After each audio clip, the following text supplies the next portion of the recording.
আপনি আগে চলে যাচ্ছেন সামনে। এই যে এই মোবাইলটা একটু নিচু করে। ঠিক আছে, গেলাম তাহলে। জি ভাই, স্টার্ট।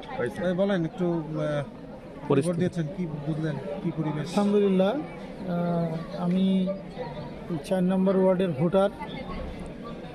আর আমার কেন্দ্র ছিল এইটাই, কৃষি বিশ্ববিদ্যালয়ের অস্থায়ী ক্যাম্পাসের এখানে।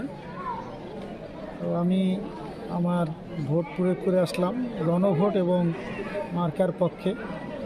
তো আলহামদুলিল্লাহ, পরিবেশ এখন পর্যন্ত আমি ভালো দেখছি। তবে ধানের শীষের প্রার্থী যিনি, ওনার পক্ষে কয়েকজন স্বতন্ত্র প্রার্থী তাকে সমর্থন করায়, তাদেরও এজেন্ট এখানে আছে। তার মানে এখন সব মিলে ধানের শীষের পক্ষে এজেন্ট একাধিক হয়ে গেছে এখানে। এই জন্য আমি প্রিজাইডিং অফিসার ওনাদেরকে বলে এসেছি যে অন্যান্য দলের যারা এজেন্ট ছিল তারা ধানের শীষকে সমর্থন করার কারণে এজেন্ট সংখ্যা তাদের বেড়ে গেছে। সেই এজেন্টরা যেন কোনো অবস্থায় যারা আমরা অন্যান্য মার্কার এজেন্ট যারা আছে তাদের উপরে যেন প্রভাব বিস্তার করার চেষ্টা না করে, সেই ব্যাপারে আমরা বলে এসেছি। এটা যদি করে তাহলে এখানে আসলে নির্বাচনের সুষ্ঠু পরিবেশ থাকবে না, এই আশঙ্কার কথা আমি তাদেরকে জানিয়ে এসেছি। এখন পর্যন্ত পরিবেশ ভালো মনে হচ্ছে, মানুষ উৎসবমুখর পরিবেশে। আপনারা আমার পিছনে খেয়াল করেছেন ভোটারদের উপস্থিতি অনেক।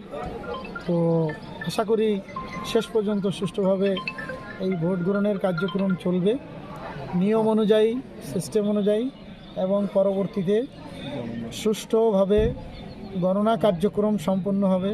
এখানে কোনো ধরনের কোনো প্রকার ইলেকশন ইঞ্জিনিয়ারিং এই জাতীয় কোনো ঘটনা যেন না ঘটে, আমরা সেটার ব্যাপারেও আপনাদের মাধ্যমে কর্তৃপক্ষকে অনুরোধ জানাচ্ছি। আইন শৃঙ্খলার বিষয়টা যারা নিয়োজিত আছেন সবাইকে অনুরোধ জানাবো, তারা যেন যার যার জায়গা থেকে কোনো প্রকার কারোর প্রতি কোনো পক্ষপাত দুষ্ট না হয়ে নিরপেক্ষভাবে দায়িত্ব পালন করেন, সেই অনুরোধ আমি তাদের প্রতি রাখবো। ভাই, একটা প্রশ্ন ছিল। গতকাল রাত্রে বৈকালীর মোড়ে একটা ঘটনা, একটা অভিযোগ এবং একটা অস্থিতিশীলতা ছিল, এই বিষয়টা সম্পর্কে একটু কি জানাবেন আপনি? যে ও বিষয়টা গতকাল মোড়ে আমাদের অফিসেই আমাদের ভাইরা বসে এই নির্বাচনী কাজের দায়িত্ব পালন করছিলেন। বিভিন্ন অফিসিয়াল কার্যক্রম, দাপ্তরিক কার্যক্রম চালছিলেন আমাদের বৈকালী কমিটি। সেখানে হঠাৎ করে বিএনপির যিনি ওই ওয়ার্ডের সভাপতি, তিনি এসেই আমাদের প্রার্থীকে বুকে পিঠে চাপড় দিয়ে এখানে তোমরা টাকা বিলাচ্ছ মানুষের মাঝে, এই ধরনের একটি মিথ্যা কথা বলে সেখানে একটা মত তৈরি করে তারা। পরবর্তীতে আমাদের ভাইরাও সেখানে যায়, এরাও আসে, প্রশাসনের সবাই আসে।